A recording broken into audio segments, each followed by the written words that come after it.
Welcome to Blooming Out, a locally produced public affairs program discussing the issues and events affecting the gay, lesbian, bisexual, and transgender community of South Central Indiana.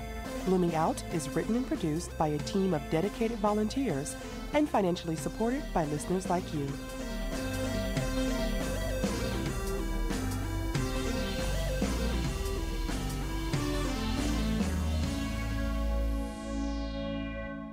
And now we have the director of the Buskirk Chumley, Danielle McClelland, and she is in the studio to tell us a little bit about her girl stories. Welcome to the show. Well, thank you. And welcome, Danielle. It's nice to see you. I'm glad you slipped and slid on all the ice in here. I skated into the studio. It was quite fun. It's kind of scary. Tell us about what you're doing, your performances. All right. I have coming up next week, February 29th, March 1st and 2nd, a performance actually at the John Waldron Arts Center at Rosefire Bay called The Girl Stories. And it is a one-person show. It runs about 2 hours. It consists of 5 different characters telling their stories. So that's the basics right there. I am sponsored by Arts Week, which I'm very grateful to have received the support for, and really looking forward to doing the show.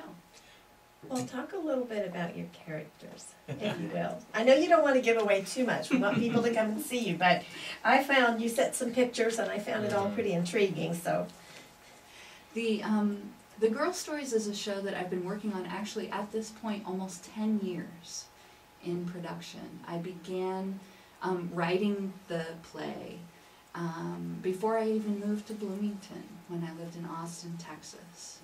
And the stories are actually sort of the result of a writing exercise that I engaged in where I attempted to imagine what my muse looked like. And the images that I conjured during that exercise involved a rock-hard leather butch dyke who shoved me up against the wall, lit a cigarette in my face and blew the smoke into my eyes, and told me that I would soon learn everything I needed to learn about how to write from her. Well, this was very exciting. And I was, quite intrigued. However, very shortly upon that entrance into the writing exercise, shortly thereafter, a small, petite, mysterious, almost kind of spooky 9-year-old girl wandered into the room. And she was wearing a pink frilly dress. And in the matter of moments, she had the rock-hard leather butch dyke quaking in her boots. And I realized that perhaps the more lucrative muse would actually be the 9-year-old girl. And the dialogue between them and the stories that emerged from attempting to listen to both of them and sort of what they meant in my own life became the girl stories. I know, people don't always realize exactly where their inspiration's coming from when it happens, but looking back, now that you've been working on this for 10 years and you have something that's more or less complete, you're getting ready to perform it, does most of the characters, do they come from you, or are they inspired, do you think, by the people around you? Well, it's very interesting. I mean, the initial story was the story of this rock-hard leather butch dyke and her fear of the frilly pink dress that was being worn by the 9-year-old girl.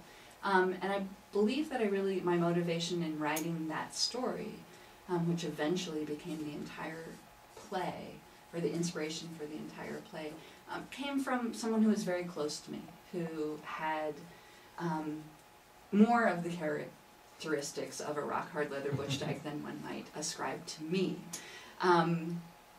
But that a lot of, really the girl stories are all about every single character is being called a girl and also being called sir at some point in the course of their story.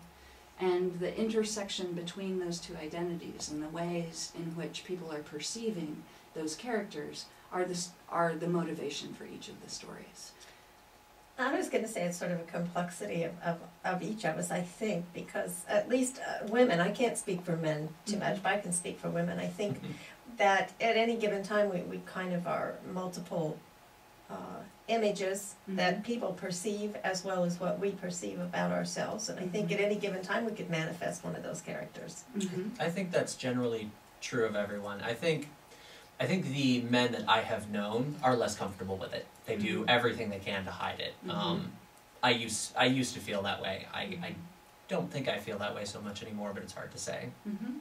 Well, I mean, to me, the motivation for the show and all of the characters are at some level deeply, deeply afraid of the little 9-year-old girl. And you know, there's just so many ways in which our culture still continues to devalue and you know, disrespect femininity, or what we call femininity, which are really qualities of humanity. And more than anything else, what I hope to accomplish by examining those through these entertaining stories is to get everyone to think a little bit about where it is that they're cutting off their humanity because they're afraid of being feminine, being vulnerable, being emotional, being close and expressive of who they are.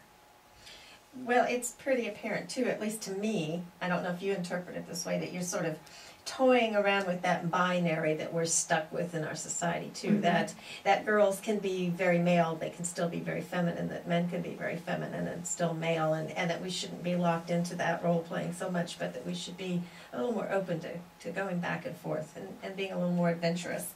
What I kind of like here is the Cinderella's revenge. If you could talk about Cinderella a little bit. Sure. As manifested through you. Okay. As I mentioned before, there are 5 characters in the show, and they each tell a different story. And the first character is, in fact, the prince, or who I refer to as the prince. But the story is called Cinderella's Revenge, and it is the fairy tale of the 5 different types of stories that are told in the course of the show. And Cinderella's Revenge starts off with a character who one might recognize as being Cinderella.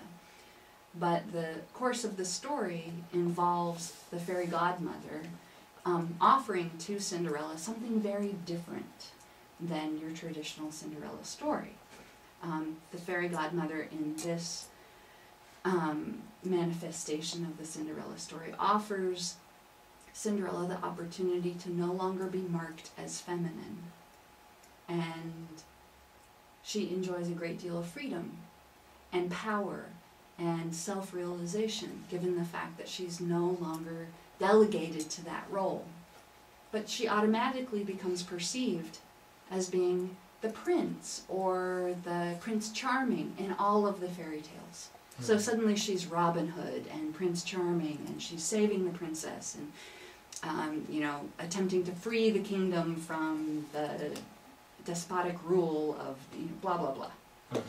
Well, you know, it sounds very interesting, it sounds fascinating, it sounds fun, it sounds like a good way to spend the evening. So you want to tell people again when you're going to be performing and where, and we need to have you back on the show because as I was reading about you, you've done a lot of things, so we need to talk to you more, and we're out of time, so.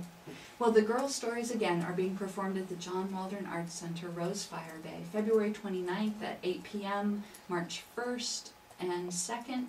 That's a Saturday at a 2 p.m. matinee and an 8 p.m. performance, and a Sunday 2 p.m. matinee and a 7 p.m. performance. Well, thank you very much. It's been wonderful to have you here, and it sounds like a wonderful performance. Thank you so much for having me. Yeah, thank you very much. We'll see you soon. Be careful on the ice out there. I will.